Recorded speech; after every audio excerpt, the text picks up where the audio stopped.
warahmatullahi wabarakatuh. Ketemu lagi. Kali ini kita akan membahas tentang CT scan dasar 2. Nah, bagian-bagian dari CT scan dasar 2 ini kita akan membahas pertama adalah komponen-komponen utama dalam alat CT scan dan juga generasi dari CT scan. Ya, komponen utama alat CT scan pertama adalah gantry dan juga dilengkapi oleh pasien table ya, dan kita nanti akan membahas apa-apa saja yang ada di dalam gantry ini. Kemudian yang kedua ada data acquisition system, yang mana alat dari data acquisition system ini juga ada di dalam gantry ya, tapi kita akan bahas khusus di sini. Kemudian yang ketiga adalah operating console.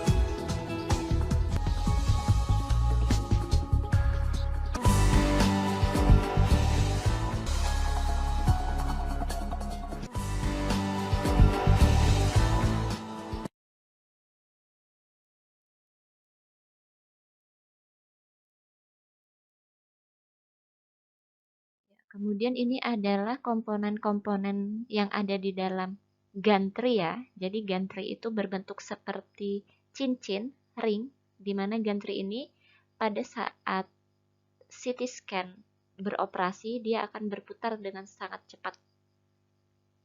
Ya, di dalam cincin tersebut, di dalam gantry ada yang namanya tabung sinar X. Di sini. Kemudian ada power supply high voltage nomor 4. Kemudian ada inverter. Kemudian di sini ada bagian yang berotasi, kemudian ada juga bagian yang stationary. Kemudian nomor 8 ini adalah power distribution unit.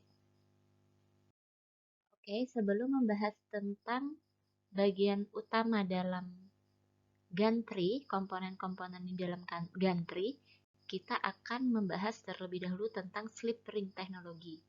Jadi pada CT scan terdahulu, bagian stationary part dan moving part itu terhubung oleh kabel listrik. Nah, bagian luar dari gantry ini dijadikan sebagai kumparan kabel. Jadi kabel ini akan menghubungkan bagian stationary X-ray generator ke tabung X-ray yang berada di rotating part. Sinyal data yang didapat dari detektor akan dikirimkan kepada rotating gantry dengan menggunakan kabel pula. Jadi untuk CT scan terdahulu ini sangat tradisional sekali, yaitu menggunakan kabel. Tetapi di modern CT scanner digunakan slip ring connection. Nah, slip ring connection ini diletakkan di antara stationary part atau stationary frame dan rotating frame, sehingga dapat membebaskan gantry untuk berotasi, tidak terikat dengan stationary frame. Bagian yang terpenting ada pada gantry adalah tabung sinar X. Ya, jadi kita akan di sini kita akan membahas sedikit tentang proses terbentuknya sinar X. Di sini ada tabung sinar X. Tabung sinar X ini terdiri dari katoda dan anoda, di mana katoda ini terdiri dari filamen-filamen, yang mana ketika filamen-filamen ini diberi arus listrik, maka akan tercipta panas di sini ya. Kemudian ketika adanya panas, elektron-elektron pada filamen akan terlepas, membentuk awan elektron. Kemudian ketika sinar X ini, tabung sinar X ini dihubungkan dengan tegangan tinggi, maka di sini di antara katoda dan anoda akan tercipta medan listrik.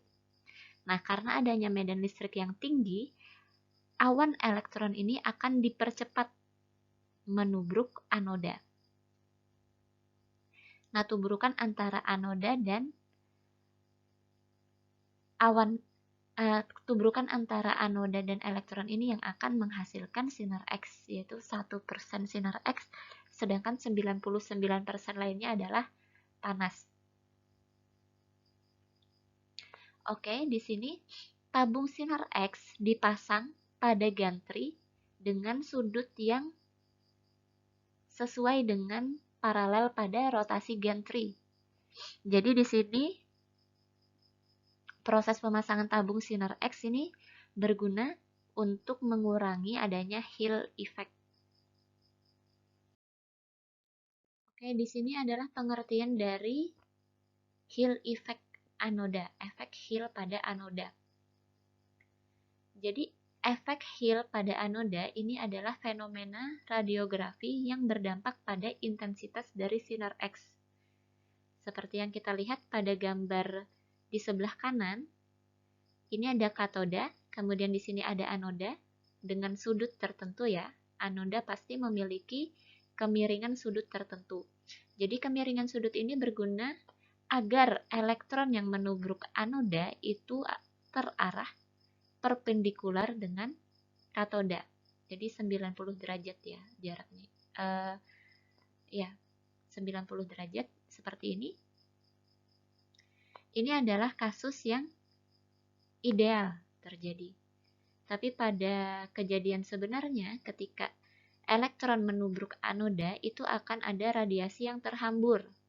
Nah, di sini adanya Hill effect menyebabkan intensitas radiasi yang berada dekat dengan anoda di area sini akan lebih kecil daripada intensitas radiasi yang berada dekat dengan katoda. Ya, jadi ini adalah pengertian dari efek Hill.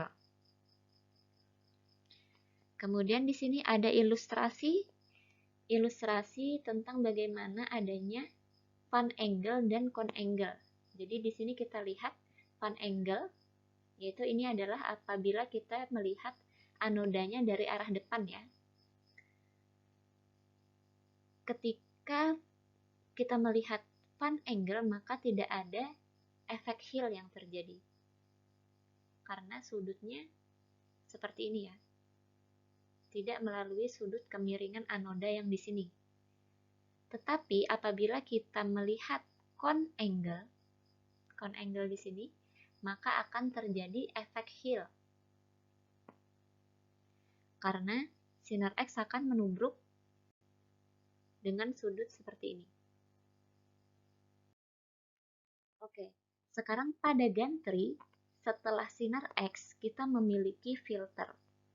Jadi filter ini adalah metal sheet yang diletakkan di antara sinar X dan window atau bukaan ya dari gantri tersebut.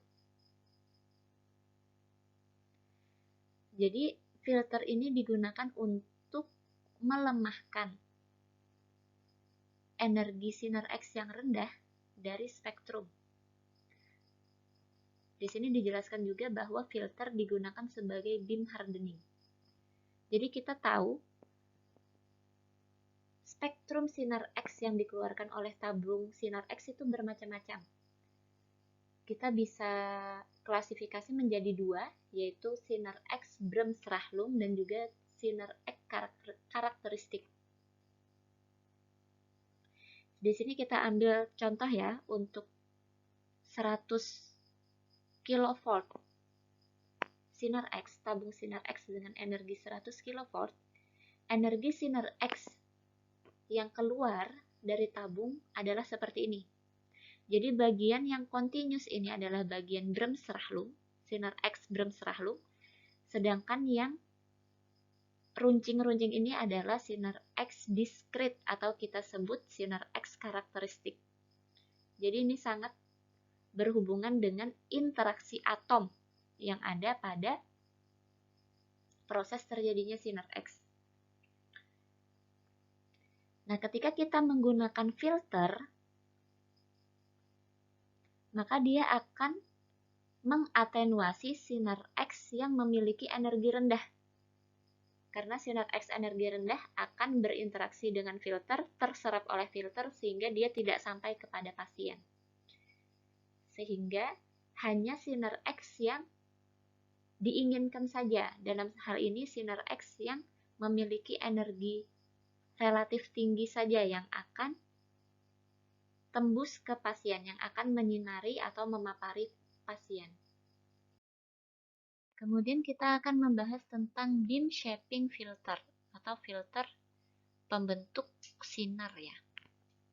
Jadi di sini kita asumsikan tubuh pasien itu seperti lingkaran ya. Kemudian ketika